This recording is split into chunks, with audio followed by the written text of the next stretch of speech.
ठीक है, तो आज का हमारा टॉपिक है बायोमेडिकल वेस्ट। क्लास शुरू करने से पहले मैं आपको बता दूं कुछ भी लिखने की ज़रूरत नहीं है। क्लास के नोट्स आपको डिस्क्रिप्शन बॉक्स में दे दिए जाएंगे, वहां से आप डायरेक्ट डाउनलोड कर सकते हैं। तो शुरू करते हैं हमारा हॉस्पिटल वेस्ट मैनेजमेंट वाले चैप्टर का पहला topic, that is biomedical waste. अब हॉस्पिटल वेस्ट मैनेजमेंट वाला जो चैप्टर है इसको हम तीन भागों में विभाजित करके पढ़ेंगे। सबसे पहली चीज जो आएगी दैट इज बायोमेडिकल वेस्ट पढ़ेंगे। इसके अंदर बहुत सारी चीजें पढ़ेंगे, उसमें सोर्सेज और हजार्ड्स हैं जिस पे सवाल आया है, बायोमेडिकल वेस्ट पे भी सवाल आया है। फिर हम बायोमेडिकल वेस्ट की गाइडलाइंस पढ़ेंगे, इस पे भी सवाल आया हुआ है, और उसके अंदर हम उसकी कैटेगरीज वगैरह भी पढ़ेंगे जिस पे भी सवाल आया है। फिर हम पढ़ेंगे treatment modalities of biomedical waste. इसके अंदर अलग अलग ट्रीटमेंट मोडालिटीज पढ़ेंगे, उनके अंदर बहुत सारी पढ़ेंगे, लेकिन इंसिनरेशन और इनर्टाइजेशन याद रखना क्योंकि उस पे भी सवाल आया है। ठीक, तो शुरू करते हैं हमारा हॉस्पिटल वेस्ट मैनेजमेंट वाले चैप्टर का पहला topic, that is biomedical waste. अब भाई, बायोमेडिकल वेस्ट होता क्या है, डेफिनेशन क्या है, मतलब क्या है उसका? कोई भी ऐसा वेस्ट कोई भी ऐसा वेस्ट जो कि जनरेट हुआ हो रिसर्च करने के दौरान, डायग्नोसिस करने के दौरान या डायग्नोस्टिक प्रोसीजर यूज करने के दौरान, पेशेंट को ट्रीट करते समय, या बच्चों को या लेडीज को इम्यूनाइज करते समय, इन ह्यूमंस और इन एनिमल्स। ठीक, फिर से बताता हूं कि ऐसा कोई भी वेस्ट जो कि इजाद हुआ हो या जनरेट हुआ हो रिसर्च डायग्नोसिस करते समय, ट्रीट करते समय या इम्यूनाइज करते समय इंसानों में या जानवरों में, उसको कहते हैं बायोमेडिकल वेस्ट। ठीक, बहुत सारे हैं, जैसे इम्यूनाइजेशन करते समय तुमको वैक्सीन वायल्स भी मिलती हैं, तुमको सिरिंजेस भी मिलती हैं। ट्रीटमेंट करते हो तो तुम्हारे पास बहुत सारा ब्लड बैग्स भी आते हैं, यूरिन बैग्स भी आते हैं, उसके अलावा सिरिंजेस आती हैं, नीडल्स आती हैं। डायग्नोसिस करते हो तो कल्चर मीडिया आता है, उसके बाद तुम्हारे पास स्लाइड्स आती हैं, बहुत कुछ है डायग्नोस्टिक में भी। उसके बाद एक्सरे फिल्म्स आती हैं। रिसर्च करते दौरान तुम जानवरों पे एक्सपेरिमेंट करते हो तो एनिमल केसेस आते हैं। बहुत सारे एक्सपेरिमेंट्स, बहुत सारे एग्जाम्पल्स हैं इसके। तो जस्ट याद रखना, research, diagnosis, treatment and immunization of humans and animals. Okay, अब अगला सवाल क्या आता है ना कि भैया सोर्सेस क्या है, कहाँ से तुमको ये बायोमेडिकल वेस्ट मिलते हैं या इजाद होते हैं, या कहना चाहिए कहाँ से जनरेट होते हैं, तो किन जगहों से? तो बट ऑब्वियस सी बात है भैया कि हॉस्पिटल से तो होंगे ही, उसके अलावा भी बहुत सारे हैं। हॉस्पिटल के अंदर ही बहुत सारी चीज़ें, हॉस्पिटल से रिलेटेड ही बहुत सारी चीज़ें, जैसे मर्चरीज हो गए, ब्लड बैंक्स हो गए, लैब्स हो गई, अभी पैथोलॉजिकल लैब भी हो सकती हैं और रेडियोलॉजिकल लैब्स भी हो सकती हैं, वैक्सीनेशन सेंटर हो गए, तो इम्यूनाइजेशन से रिलेटेड सारे वेस्ट वहाँ से निकल आएंगे। बायोटेक्नोलॉजिकल इंस्टीट्यूट्स हो गए, वहाँ पे रिसर्च वगैरह होती रहती है, तो वहाँ से भी आपको बायोमेडिकल वेस्ट निकल आएगा। तो दीज आर ऑल सोर्सेज कि भैया कहाँ से बायोमेडिकल वेस्ट निकलते हैं। ठीक, अब ये जो बायोमेडिकल वेस्ट होते हैं ये अलग अलग प्रकार के होते हैं। मुख्यतः चार नाम याद रखना: infectious waste, pathological waste, pharmaceutical waste and genotoxic waste. Infectious waste कौन से होते हैं? जिनमें आपको पैथोजेंस जैसे कि बैक्टीरिया, फंगाई, वायरसेस वगैरह मिल सकते हैं। क्या होते हैं ये इन्फेक्शियस वेस्ट? जैसे कि आप अगर माइक्रो या पैथो लैब में जाओगे तो वहाँ पे आपको कल्चर्स दिखेंगे, या फिर सर्जरीज के बाद जो वेस्ट निकलते हैं या टॉप्सीज के बाद जो वेस्ट निकलते हैं वो भी हो सकता है। उसके बाद इन्फेक्टेड पेशेंट्स के एक्सक्रीटा या ड्रेसिंग्स वगैरह हैं, वो भी इन्फेक्शियस वेस्ट में होते हैं। और इन्फेक्टेड एनिमल्स हैं जो कि लैब्स में आप जिन पे एक्सपेरिमेंट या रिसर्च करते हो, वो भी इन्फेक्शियस वेस्ट है। क्यों? क्योंकि इन सभी चीज़ों में पैथोजेंस यानी कि बैक्टीरिया, फंगाई, वायरसेस वगैरह मिलते हैं, इसलिए these are all infectious waste. Pathological waste क्या होता है? पैथोलॉजिकल वेस्ट में हमसे जुड़ी हुई चीज़ें या जानवरों से जुड़ी हुई चीज़ें, जैसे कि उनके tissues, organs, body parts, foetus, जानवरों के मृत शरीर, एनिमल कार्कसेस, उसके बाद खून, ब्लड या बॉडी फ्लूइड्स, ये सभी पैथोलॉजिकल वेस्ट में आ जाएगा कि भैया ये सभी पैथोलॉजिकल वेस्ट के तहत आते हैं। तो इन्फेक्शियस वेस्ट हो गया आपका, पैथोलॉजिकल वेस्ट हो गया आपका। उसके बाद आता है फार्माक्यूटिकल वेस्ट। अब फार्मा का मतलब क्या होता है? दवाइयाँ। तो जो भी एक्सपायर्ड या स्प्लिट होती है ना, जैसे कि आपने एक दवाई टैबलेट एक निकाल रहे हो, दूसरी भी पर्चे से बाहर निकल गई, तो होता क्या है, एकदम वो नमी वगैरह, बारिश में देखोगे तो उसमें नमी वगैरह घुस जाती है। तो एक्सपायर्ड टैबलेट्स या एक्सपायर्ड मेडिसिन है या स्प्लिट मेडिसिन है या इनफैक्ट कंटैमिनेटेड फार्मास्यूटिकल प्रोडक्ट्स हो गए, उसके अलावा ड्रग्स, वैक्सीन, सीरा, ये सभी फार्मास्यूटिकल वेस्ट में आते हैं। ठीक है, उसके बाद जितने भी जिन जो भी आर्टिकल्स होते हैं जिनमें दवाइयाँ रखी होती हैं, जैसे कि bottles, vaccine vials, tubings, gloves, mask, ये सभी जिनमें दवाइयाँ लगी होती हैं या दवाइयाँ रखी होती हैं, वो सभी फार्मास्यूटिकल वेस्ट में ही आ जाएगा। समझ गए?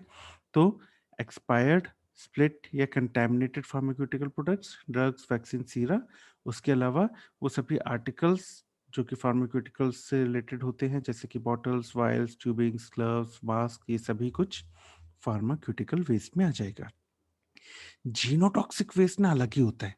जीनोटॉक्सिक वेस्ट होता क्या है, उसमें साइटोटॉक्सिक ड्रग्स आती हैं या फिर कोई ऐसा पेशेंट जिसको कि साइटोटॉक्सिक साइटोस्टैटिक ड्रग्स या फिर रेडियो एक्टिव मटेरियल से ट्रीट किया गया हो, उस पेशेंट की वॉमिट, यूरिन, फीसेस, ये सभी जीनोटॉक्सिक वेस्ट होते हैं।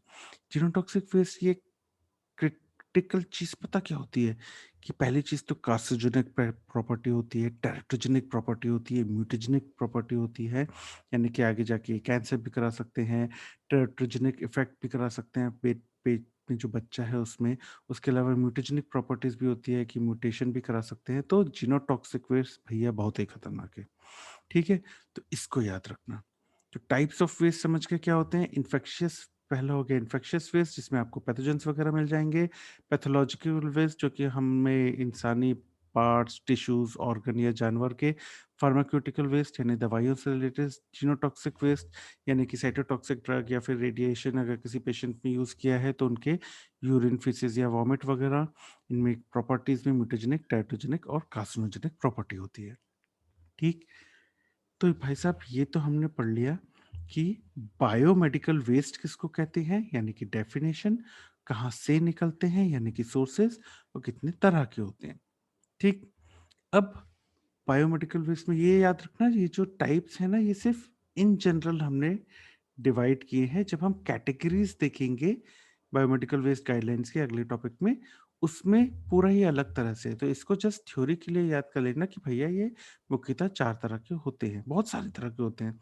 हमने यहाँ मुख्यतः 4 तरह के देखे हैं। जब हम कैटेगरीज देखेंगे, बायोमेडिकल वेस्ट गाइडलाइंस देखेंगे, उसमें बहुत सारे माइक्रोबायोलॉजिकल देखेंगे, सॉलिड वेस्ट देखेंगे, लिक्विड वेस्ट देखेंगे, बहुत सारे हैं। अभी सिर्फ इन जनरल ये देख लो। ठीक, तो हमने डेफिनेशन देख लिया, सोर्स देख लिए, टाइप्स देख लिए। अब देखते हैं कि कॉम्पोजिशन क्या होता है। कोई भी अस्पताल वगैरह होता है तो वहां पे कितना बायोमेडिकल वेस्ट निकलता है। तो देखो, जनरल वेस्ट जो होता है वो करीब 53% निकलता है। पेपर वेस्ट जो होता है वो करीब 15% निकलता है। रैग्स, पन्नियां वगैरह जो होती हैं, कपड़े वगैरह जो होते हैं, ये करीब 15% निकलता है। प्लास्टिक जो होता है करीब 10% निकलता है। ग्लास जो होता है करीब 4%। इन्फेक्शियस वेस्ट जो होता है वो करीब 1.5% और मेटल और शार्प वेस्ट करीब 1% तक निकलता है। ठीक, तो सबसे ज्यादा क्या निकलेगा? सबसे ज्यादा तो भैया आपका जनरल वेस्ट निकलेगा, उसके बाद पेपर और कपड़े। ठीक है, उसके बाद आएगा प्लास्टिक्स, उसके बाद ग्लास। अब ग्लास को अगर याद रखना है आपको तो कैसे याद करोगे भाई? वो चलता है ना, 4 बॉटल वोडका चलता है, तो वोडका की बोतल कौन सी होती है? ग्लास की बोतल होती है। तो ग्लास 4, 4 बोतल वोडका, याद रखना। 4 बोतल वोडका वाला गाना था ना, उससे याद रहेगा कि भैया ग्लास 4%। ठीक, ऐसे जो प्लास्टिक है, प्लास्टिक है, इसको आप याद कर सकते हो प्लस 10 में। प्लास्टिक को प्लस 10 कर लो तो 10%, प्लस 10। तो प्लास्टिक को आप ऐसे याद कर सकते हो +10। ठीक है, उसके बाद इन्फेक्शियस वेस्ट की अगर आप बात करो तो इन्फेक्शियस में देखो INF, इन्फेक्शियस। तो आई से क्या हो जाता है, आई रोमन लेटर्स में क्या है 1, और एफ से क्या आता है, एफ से आता है 5। तो इन्फेक्शियस वेस्ट जो है वो करीब 1.5% होता है, और मेटल और शार्प वेस्ट करीब 1% होता है। तो इसको कैसे याद करेंगे कि भैया शार्प चीजों को अगर देखो तो ऐसा ऊपर जैसे तीर को देखो तो ऐसा एरो बना रहता है, बस यही तो 1 है, दैट इज 1। ठीक, तो शार्प वेस्ट इज 1%। तो ये आपने ऊपर एरो बना दिया, दैट इज 1% शार्प वेस्ट। तो ऐसे भी आप याद कर सकते हो। बाकी चीजें बहुत ज्यादा देखो यार, आधे से ज्यादा लोग अपन हॉस्टल में रहते हैं या रहे हैं, तो हमको पता है हॉस्टल के एक कमरे को इमेजिन करो। हॉस्टल के कमरे को इमेजिन करो तो आपको ना आधा कचरा तो जनरल कचरा मिलेगा। तो कमरे में खूब सारा कचरा, आधा कचरा तो आपको जनरल मिलेगा, तो करीब 50-53% तो आपको जनरल कचरा मिलेगा। फिर आपको ना खूब सारे पेपर पड़े होते हैं कमरे में, खूब सारे कपड़े पड़े हुए होते हैं कपड़े में, खूब सारी प्लास्टिक पड़ी होती है कपड़े में, कमरे में। तो पेपर और कपड़े करीब 15%, और प्लास्टिक को हमने तो पहले ही कर लिया है प्लस 10, तो 10%। तो ऐसे भी आप याद कर सकते हो। इसको मैं नंबर्स को क्यों याद करने को बोल रहा हूँ, क्योंकि देखो ये अंडरलाइंड है, यानी इन पे एमसीक्यूज आ चुके हैं, तो इसीलिए हमको इनके परसेंट याद रखने हैं। ठीक, तो ये तो हो गया इन जनरल कॉम्पोजिशन कि भैया एक अस्पताल है या कोई भी सेंटर है, वहां से कितने प्रतिशत कौन सा कचरा निकलता है। ठीक, अब एक एमसीक्यू मुझे मिला था कि भैया कोई भी हॉस्पिटल जैसे है, तो average hospital, on an average एक हॉस्पिटल कितना कचरा प्रोड्यूस करता है पर डे, पर बेड के हिसाब से, पर बेड के हिसाब से पर डे गवर्नमेंट हॉस्पिटल में कितना कचरा प्रोड्यूस होता है। तो कितना होता है, करीब 0.5 से 4 kg पर बेड पर डे के हिसाब से प्रोड्यूस होता है। तो इसको कैसे याद करेंगे, तो भैया इन्होंने पूछा कि पर बेड पर डे कितना कचरा। तो इस तरह से याद कर सकते हो कि भैया एक पर बेड बोला है उन्होंने, तो ये आपका एक बेड हो गया, बेड के आपके 4 पाँव हो गए, तो 4 पाँव एक बेड के, यानी कि पर बेड करीब 4 kg कचरा निकलता है। ठीक है, तो आधे से 4 kg पर bed per day government hospital में कचरा निकलता है, ऐसे याद कर सकते हो। उसके बाद फिर हजार्डियस वेस्ट है, तो हजार्डियस वेस्ट एक हेल्थ केयर वेस्ट जो होता है, 15% हेल्थ केयर वेस्ट जो होता है ना, सिर्फ 15% ही हेल्थ केयर वेस्ट हजार्डियस होता है, ये याद रखना। क्योंकि इस पे भी एमसीक्यू आया है कि जो हेल्थ केयर वेस्ट होता है वो कितने प्रतिशत हजार्डियस होता है, तो करीब 15% ही हेल्थ केयर वेस्ट जो होता है ना वो हजार्डियस होता है, बाकी उतना तो नहीं होता। समझ गए? तो इसको भी याद रखना, क्योंकि इस पे भी सवाल आता है। इनफैक्ट अगर आप ऊपर भी देखोगे तो यहाँ देखो, ये 1% है, ये 1.5% यानी कि 2.5, ये 4% हो गया यानी कि 6.5 हो गया, और ये करीब 10% हो गया यानी कि अराउंड 16.5% जो थे ये आपके हो गए नीचे के, और इसी में ज़्यादातर हज़ार्डियस आपको मिलता है। ये कपड़ा, पेपर, जनरल वेस्ट ये उतना हज़ार्डियस नहीं होता जितना ये इन्फेक्शियस, मेटल, ग्लास, प्लास्टिक्स ये सब कुछ होता है। क्योंकि इसमें वो ट्यूबलिंग्स वगैरह होंगी, और इसमें ट्यूब्स वगैरह होंगी, सिरिंजेस की जो ऊपर का होता है शार्प में उसकी नीडल्स वगैरह हो जाएँगी। इन्फेक्शियस वेस्ट तो हमने पढ़ ही लिया था। ग्लास वेस्ट में जो जिसमें दवाइयाँ रहती हैं, या टूटे हुए काँचेज़ जो होते हैं वैक्सीन वायल्स वगैरह के, तो ये सब कुछ हज़ार्डियस तो होता है, इसीलिए करीब 16.5% है, तो लगभग 15% जो हेल्थ केयर वेस्ट होता है, वो हज़ार्डियस होता है। इस तरह से भी याद कर सकते हो। समझ गए? तो ये हमने देख लिया कि भैया कॉम्पोज़िशन क्या होता है, कितने प्रतिशत पर डे पर बेड निकलता है वेस्ट, तो 4 केजीज़ लगभग, 0.5 टू 4 केजीज़, और कितने प्रतिशत वेस्ट हज़ार्डियस होता है, तो लगभग 15%। ठीक? अब आता है कि कौन-कौन, अब बायोमेडिकल वेस्ट तो हमने देख लिया क्या होता है, कहाँ से निकलता है, कितने तरह का होता है, कितना कॉम्पोज़िशन होता है। सवाल ये है कि कौन-कौन से लोग बायोमेडिकल वेस्ट से एट रिस्क होते हैं, किन-किन लोगों को खतरा होता है। तो अस्पताल में ही होंगे यार, जो भी होंगे, क्योंकि अस्पताल से ही निकल रहे हैं ज़्यादातर। जो बायोमेडिकल वेस्ट है वो अस्पताल से निकल रहा है तो अस्पताल के लोगों को खतरा होगा। तो अस्पताल में कौन लोग मिलेंगे? पहला तो डॉक्टर और नर्सेस, इन लोगों को खतरा होगा। उसके बाद जो पेशेंट हैं और उन पेशेंट को मिलने आने वाले विजिटर्स हैं, उन लोगों को खतरा होगा। उसके बाद बहुत इंपॉर्टेंट लोग जिनको हम भूल जाते हैं, दैट इज़ हॉस्पिटल पर्सनल या हेल्थ केयर वर्कर्स, जो कि वेस्ट हैंडलिंग का काम करते हैं या वेस्ट को ट्रांसपोर्टेशन का काम करते हैं या वेस्ट के डिस्पोजल फैसिलिटीज में काम करते हैं।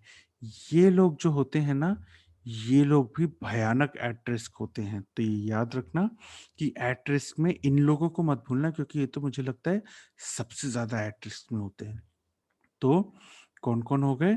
डॉक्टर्स और नर्सेस हो गई, पेशेंट्स और उनसे मिलने आने वाले विज़िटर्स तो हैंगे ही। उसके अलावा हेल्थ केयर वर्कर्स जो वेस्ट हैंडलिंग या वेस्ट को ट्रांसपोर्टेशन या वेस्ट की डिस्पोज़ल फैसिलिटीज़ में काम करते हैं, वो लोग भी सबसे ज़्यादा एट रिस्क होते हैं। तो भैया एट रिस्क अगर ये लोग हैं, तो जो वर्कर्स हैं, खासकर जो हमने कहा ना कि हेल्थ केयर वर्कर्स हैं, जो वेस्ट हैंडलिंग कर रहे हैं, ये लोग एट रिस्क तो हैं। तो कौन-सी वैक्सीन से इनको इम्यूनाइज़ कराना चाहिए मुख्यतः? मुख्यतः ये जो हेल्थ केयर वर्कर्स हैं, जो बायोमेडिकल वेस्ट को हैंडल करते हैं, इनको मुख्यतः 2 से तो आपको कराना ही है, दैट इज़ हेपेटाइटिस बी और टिटनेस। तो इनसे तो आपको कराना ही है बायोमेडिकल वेस्ट में। अब इसको अगर आपको याद करना है तो कैसे याद करोगे? बायो, उसके बाद मेडिकल, उसके बाद वेस्ट, तो बी और टी, ठीक है? तो B is for hepatitis B और ये आखिरी में टी जो आ रहा है ये टिटनेस। तो बायोमेडिकल वेस्ट शुरुआत होती है बी से, खत्म होता है लगभग टी पे। तो टीई होता है ना, तो टीई से क्या होगा? टिटनेस होगा। तो शुरुआत होता है बी से यानी कि हेपेटाइटिस बी, खत्म होता है टीई से यानी कि टिटनेस। तो ऐसे भी याद रख सकते हो कि बायोमेडिकल वेस्ट को हैंडल करने वाले जो लोग होते हैं, उनको हेपेटाइटिस बी और टिटनेस से आप इम्यूनाइज़ कराओगे, ठीक? ऐसे ही याद रखना, जो कन्फ्यूज़ मत होना, हमने पढ़ा था, जो डिज़ास्टर वाला चैप्टर पढ़ा था याद है? उसमें हमने पढ़ा था कि जहाँ पे डिज़ास्टर होता है, वहाँ पे हेल्थ केयर वर्कर को किनसे कराना है? तो वहाँ हमने पढ़ा था टीसीटीडी, टाइफाइड, कॉलरा, टिटनेस, डिप्थीरिया। तो उससे कंफ्यूज नहीं होना, इसीलिए मैंने बोला है इसको कैसे याद रखना? Bio medical waste. तो बी से शुरुआत हेपेटाइटिस बी, टी से खत्म टिटनेस। याद रहेगा? तो ये हो गया आपका बायोमेडिकल वेस्ट। और जैसा कि मैंने कहा डिजास्टर वाले में टीसीटीडी, तो इसके लिए आप बायोमेडिकल आप डिजास्टर मैनेजमेंट वाली प्लेलिस्ट में जाके वो वाला टॉपिक देख सकते हो। डिजास्टर वाले में मैंने समझाया है, ठीक? अब आता है, ये तो हमने देख लिया एट रिस्क कौन है, उनको कौन कौन सी वैक्सीन दोगे। फिर आता है वो वर्कर्स, ये जिनकी हम बात कर रहे हैं, ये जो वर्कर्स हैं जो कि हमने कहा एट रिस्क हैं, जिनको हम इम्यूनाइज कराना है, ये जो वर्कर्स हैं जो हैंडल कर लें बायोमेडिकल वेस्ट, इनको ना मुख्यतः ये 6 प्रोटेक्टिव इक्विपमेंट्स तो पहनने ही हैं। 6 प्रोटेक्टिव इक्विपमेंट्स तो उनको पहनने ही है। वो 6 प्रोटेक्टिव इक्विपमेंट्स कौन-से हैं? पहले तो सर पे देखोगे तो कैप, उसके नीचे अगर आप आँखों पे आओगे, तो आँखों को बचाने के लिए गॉगल्स होते हैं या फेस शील्ड होती है। उसके बाद मुँह को बचाने के लिए फेस मास्क होगा। उसके बाद बाकी शरीर को बचाने के लिए एप्रन होगा।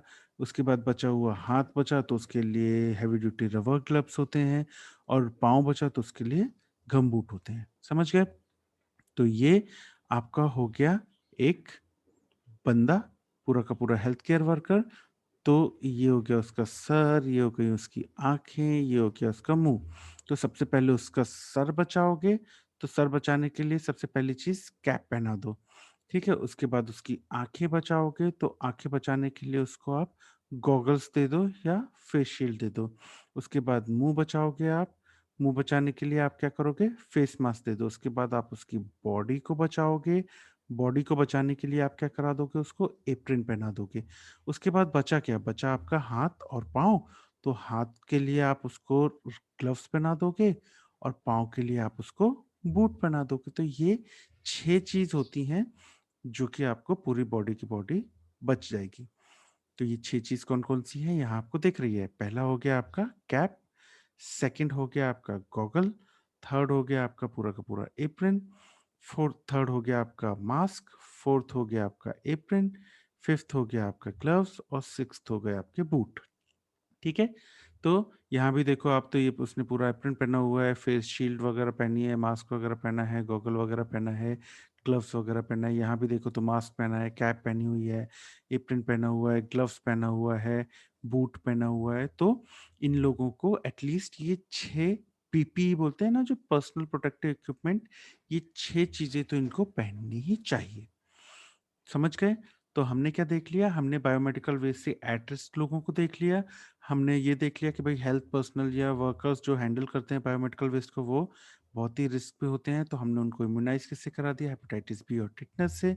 उसके बाद हमने 6 चीज़ें जो पर्सनल प्रोटेक्टिव इक्विपमेंट्स में आती हैं, वर्कर्स जो हैंडल करते हैं बायोमेडिकल वेस्ट को, वो पहननी चाहिए। उसमें हमने सर से लेके पाँव तक ये 6 चीज़ें पहना दी। तो इतना तो हो गया। अब एक चीज और याद रखना, दैट इज हजार्ड्स क्या क्या होते हैं बायोमेडिकल वेस्ट के। तो ये जो बायोमेडिकल वेस्ट है ना, इनको अच्छे से बहुत तरीके से ठिकाने लगाना पड़ता है, वरना बहुत सारे पंगे हो सकते हैं। तो अलग अलग वेस्ट हम देखते हैं कि उनके क्या क्या हजार्ड हो सकते हैं। पहले तो हम इन्फेक्शियस वेस्ट को देख लेते हैं। अब यार देखो, ये जो इन्फेक्शियस वेस्ट है ना, इसमें क्या है, हमने देखा था पैथोजन है। अब अगर ये इन्फेक्शियस वेस्ट हमारे शरीर के अंदर चला गया तो बहुत पंगे हो सकते हैं। अभी हमारे शरीर के अंदर कैसे जा सकता है? या तो हमारे शरीर पे कोई एब्रेजन्स या कट हैं, उन पे अगर ये गिर गया इन्फेक्शियस वेस्ट तो अंदर सोख सकता है शरीर, या फिर इनफैक्ट हम गलती से उसको इंजेस्ट कर जाएँ तो भी पंगे हो सकते हैं। तो या तो स्किन अब्ज़ॉर्प्शन हो सकता है, या गलती से हम इंजेस्ट कर जाएँ उसको, खाने पे गिर जाए या खाने पे चला जाए तो हम गलती से इंजेस्ट कर जाएँ, तो बहुत पंगे हो सकते हैं। उसके अलावा जो केमिकल वेस्ट होता है, केमिकल वेस्ट में मुख्यतः केमिकल्स होते हैं। अब ये जो केमिकल्स होते हैं, ये काफ़ी कंसंट्रेटेड होते हैं। तो अगर ये हमारे शरीर पे गिर जाएँगे, तो ये हमको इंजरीज़ करा सकते हैं, इंटॉक्सिकेशन करा सकते हैं, इंटॉक्सिकेशन इंजरीज़, या फिर जला भी सकते हैं या बर्न इंजरीज़ भी करा सकते हैं। ठीक? तो दीज़ आर केमिकल वेस्ट। उसके बाद याद है हमने जीनोटॉक्सिक वेस्ट पढ़ा था, वो जिसमें साइटोटॉक्सिक ड्रग्स वगैरह रहती थी। तो ये जो जीनोटॉक्सिक वेस्ट है ना, ये भी हम गलती से इंजेस्ट कर सकते हैं, अगर ये गलती से खाने पे गिर जाए तो। जैसे कि खाने में अगर कंटामिनेटेड हो जाए साइटोटॉक्सिक ड्रग से या कोई केमिकल से या वेस्ट से, तो हम गलती से उसको इंजेस्ट कर सकते हैं। तो इंजेस्ट करने के बाद पंगे तो होंगे ही होंगे। ठीक? अब रेडियो एक्टिव वेस्ट भी होते हैं। तो ये जो रेडियो एक्टिव वेस्ट होते हैं ना, इनसे अगर अगर हमारा एक्सपोज़र हो जाता है, तो हमको ना एकदम से हेडेक होने लगता है, डिज़ीनेस होने लगती है, बहुत सारी वॉमिटिंग होने लगती है। उसके अलावा ल ये तो शॉर्ट टर्म एक्यूट में हो गया। क्रॉनिक में अगर देखा जाए लंबे समय में ना, ये हमारे जेनेटिक मटेरियल में भी चेंज कर सकता है, म्यूटेशन वगैरह करा सकता है। बहुत पंगे होते हैं रेडियो एक्टिव वेस्ट के भी। तो ये रेडियो एक्टिव हज़ार्ड्स होते हैं। लेकिन ना आपके लिए जो इम्पोर्टेंट है और वाइवा में जो आपसे पूछा जाता है ना, वो होता है पब्लिक सेंसिटिविटी। पब्लिक सेंसिट क्योंकि ना एग्ज़ामिनर भी बहुत होशियार है। उसको पता है तुमसे क्या नहीं बनेगा, वही वो पूछेगा। तो वो पूछेगा, भैया पब्लिक तुम ना ये पाँचों नाम तो बता देते हो कि सर इन्फेक्शियस वेस्ट से हो सकता है, केमिकल वेस्ट से intoxication, burn injury, genotoxic waste ingest कर सकते हैं, रेडियो एक्टिव वेस्ट जो होता है जेनेटिक मटेरियल चेंज कर सकता है, पब्लिक सेंसिटिव। पर पब्लिक सेंसिटिविटी का मतलब क्या होता है? पब्लिक सेंसिटिविटी का मतलब होता है, ये जो पब्लिक ना, ये हम जनरल पब्लिक की बात कर रहे हैं। जनरल पब्लिक जो होती है ना, वो विजुअली काफ़ी सेंसिटिव होती है, खासकर एनाटॉमिकल वेस्ट के। अब फॉर एग्ज़ाम्पल अपन लोगों को ले लो, जो मेडिकल फील्ड में हैं, जो मेडिकल स्टूडेंट्स हैं, हम लोग जो हैं, फर्स्ट ईयर में ही ना हमारे सामने इतना बड़ा कैडेवर रख दिया जाता है। हाँ, ठीक है, पहले हफ्ते में 4 गिरते हैं, फिर गिरते हैं कि हाँ, गिरना-संभलना होता ही रहता है फर्स्ट ईयर में, डीएच में। पर हम ना फिर यूज़्ड टू हो जाते हैं बॉडी को देखने के, फिर हम डिसेक्शन करते हैं तो हम ऑर्गन्स को देखने के, उसके बाद हम इनफैक्ट जब पोस्टिंग्स में जाते हैं तो प्लासेंटा को देखने के, ये सब कुछ चीज़ों के लिए ना हम बहुत आदी हो जाते हैं। हमारे लिए ऐसा कोई बहुत भारी भरकम चीज़ नहीं है। इनफैक्ट ना मेरे साथ तो ऐसा हो गया था कि रोड पे चलते जानवरों को मरा देखता था, उनके खुले हुए बॉडी पार्ट्स देखता था तो मैं बोलता ये कौन-सा ऑर्गन है? ओके, ये कौन-सा ऑर्गन है? फिर हमको बोला जाता था बेटा हाईवे से अलग हो जाओ वरना तुम्हारे ही ऑर्गन दिख जाएँगे। तो हम सेंसिटिव नहीं होते हैं।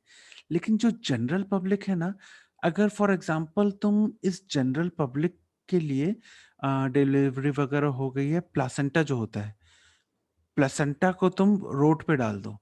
बाय गॉड मैं बता रहा हूँ, भीड़ इकट्ठी हो जाओ, ओ भाई साहब ये तो एलियन है, ओ भाई साहब ये क्या हो सकता है, ये वो फलाना ढिकाना। हमारे लिए कोई बड़ी चीज नहीं है, हम तो मतलब पोस्टिंग में लगभग रोज ही देखते थे। तो ओबीजी की पोस्टिंग चले जाओ, रोज ही देखने मिले। तो प्लेसेंटा जो है, या एनिमल वेस्ट या एनाटॉमिकल वेस्ट जो है ना, ये हमारे लिए उतनी भारी भरकम चीज नहीं है। लेकिन जो जनरल पब्लिक है ना, वो देखो तो आधी आधी औरतें तो चीख चीख के हे भगवान। तो पब्लिक बहुत सेंसिटिव होती है।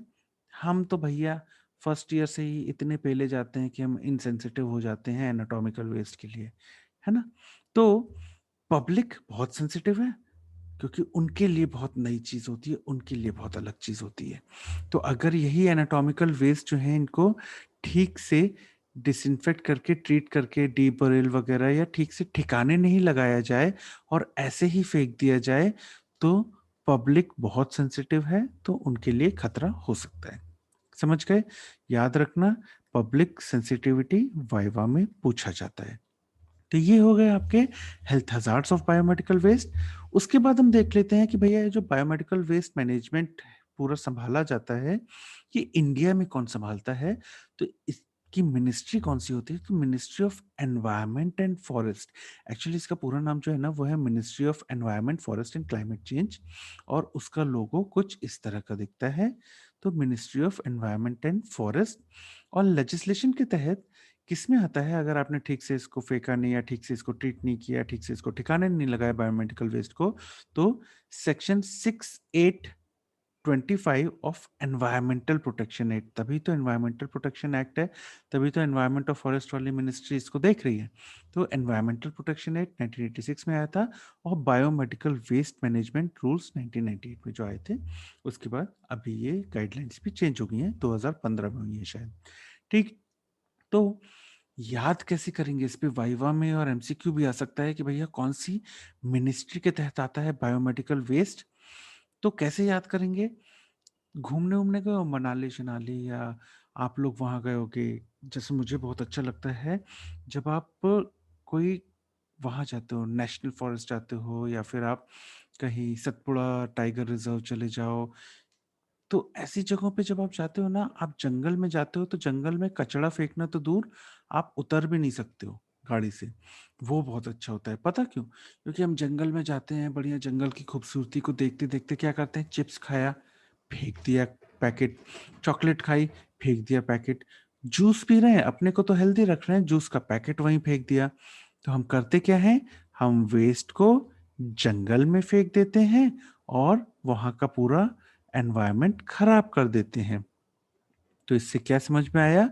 जो बायोमेडिकल वेस्ट है, वो जंगल यानी कि फॉरेस्ट और एनवायरनमेंट वाली मिनिस्ट्री का हिस्सा है। समझ गए? तो ऐसे याद कर सकते हो, वेस्ट जंगल में फेंक के सब एनवायरनमेंट खराब। तो वेस्ट, बायोमेडिकल वेस्ट, जंगल और एनवायरनमेंट, यानी कि फॉरेस्ट एंड एनवायरनमेंट वाली मिनिस्ट्री। याद रहेगा? तो ऐसे याद कर सकते हो। सबसे आखिरी में हम ये देखेंगे कि भैया शेड्यूल्स अलग अलग कौन से आए थे और उनके तहत क्या क्या डिसाइड किया गया था। तो बायोमेडिकल वेस्ट के जो शेड्यूल्स आए थे ना, मुख्यतः 5 हैं। शेड्यूल 1, शेड्यूल 2, शेड्यूल 3, शेड्यूल 4 और शेड्यूल 5। तो सबसे पहली चीज क्या करा? सबसे पहले डिसाइड किया गया कि भैया बायोमेडिकल वेस्ट को अलग अलग कैटेगरीज में डालना है। अभी जो मुख्यतः कैटेगरीज हैं उसकी 4 हैं। कौन कौन सी हैं? उसके जो कलर कोडेड बॉक्सेस है वही एक्चुअली उसकी कैटेगरी है। येलो हो गया, उसके बाद रेड हो गया, उसके बाद व्हाइट हो गया, उसके बाद ब्लू हो गया। तो मुख्यतः अभी 4 कैटेगरीज हैं इसकी। तो सबसे पहली चीज क्या की गई कि भैया कैटेगरीज में बांट दिया गया। अब कैटेगरीज में बांटने के बाद फिर कलर कोडिंग कर दी गई थी कि भैया अलग अलग कैटेगरीज को कौन कौन से कलर कोडेड। तो सेकंड चीज क्या की? कलर कोडिंग की। कैटेगरीज में बांटा, कलर कोडिंग की। फिर क्या किया आपने? फिर थर्ड शेड्यूल में आपने क्या किया कि वो जो कंटेनर थे ना, उन पे लेबल चिपकाना था। तो आपने थर्ड शेड्यूल में लेबल भी चिपका दिया कंटेनर्स में जिनमें आपने बायोमेडिकल वेस्ट डाला है। चौथे बाद में आपने क्या किया?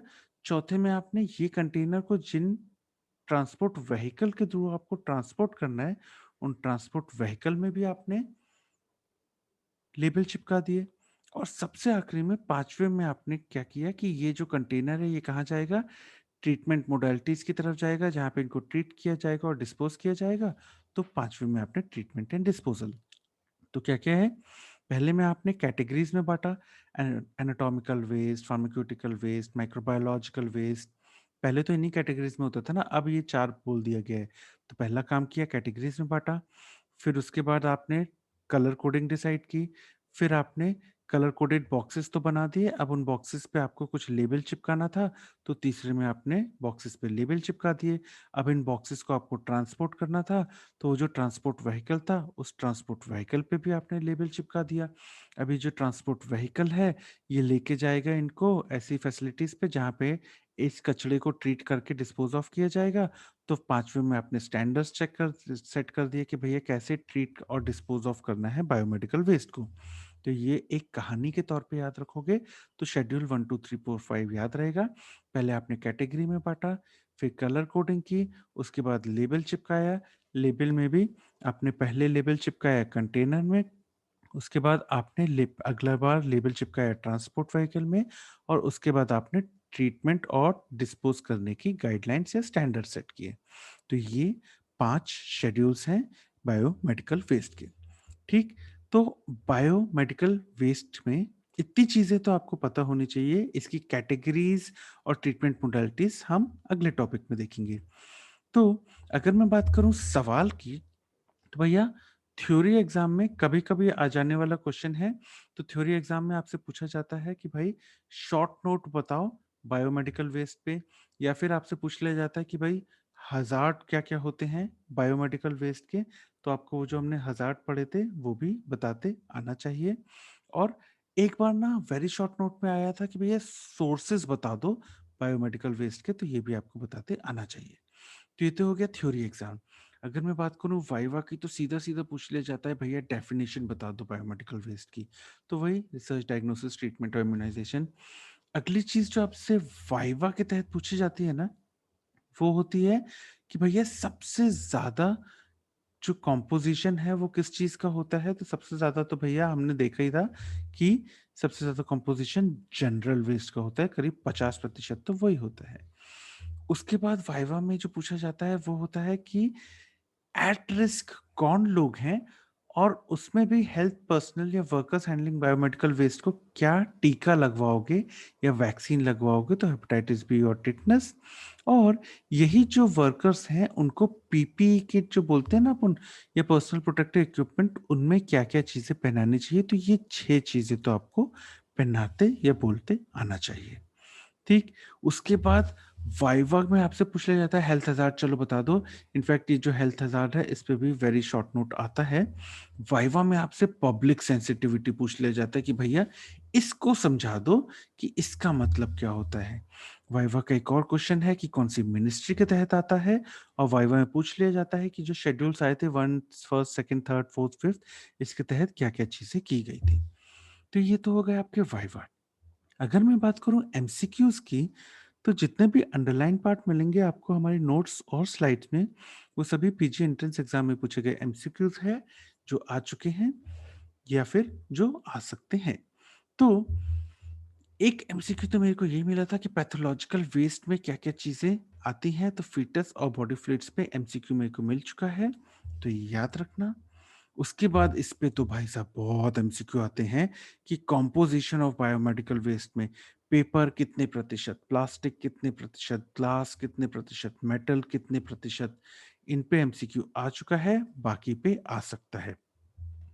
एक एमसीक्यू मेरे को मिला था कि भैया on an average government hospital में पर डे पर बेड कितना कचरा निकलता है, तो 0.5 टू 4 केजी। एक एमसीक्यू मेरे को ये भी मिला था कि भैया हेल्थ केयर वेस्ट में हज़ार्डियस वेस्ट जो होता है, वो कितने प्रतिशत होता है? तो 15% होता है। एक एमसीक्यू मेरे को ये भी मिला था कि जो वर्कर्स हैं, हैंडल कर रहे हैं बायोमेडिकल वेस्ट को, उनको कौन-सा टीका या वैक्सीन लगनी चाहिए। उसके अलावा आपको एक एमसीक्यू इस पे भी आ सकता है कि ये जो 6 पर्सनल प्रोटेक्टिव इक्विपमेंट्स हैं, ये मुख्यतः कौन-कौन से होते हैं? इस पे आ सकता है। आपको एक एमसीक्यू इस पे भी आ सकता है कि जो बायोमेडिकल वेस्ट मैनेजमेंट है इंडिया में, वो कौन-सी मिनिस्ट्री के तहत किया जाता है, तो इस पे भी एमसीक्यू आ सकता है। इनफैक्ट आपको इमेज बेस्ड क्वेश्चन आते हैं, तो आजकल तो आपको इसके जो लोगो है इस पे भी क्वेश्चन आ सकता है। इनफैक्ट ये लोगो आपको स्पॉट्स में भी दे सकते हैं, ठीक? ये जो 4 कलर कोडेड बॉक्सेस हैं इसको हम नेक्स्ट में कैटेगरीज और गाइडलाइंस में पढ़ेंगे, पर ये आपको स्पॉट्स में पूछे जाते हैं। उसके अलावा आपको एमसीक्यू जो है वो इस चीज़ पे भी आ सकता है, किस शेड्यूल के तहत कौन-सी चीज़ दी गई थी, ये भी आपको एमसीक्यू के तौर पे आ सकता है, तो इसको भी याद रखिएगा, ठीक? तो इतनी चीज़ें हैं जो आपको बायोमेडिकल वेस्ट में पता ही होनी चाहिए। Thank you.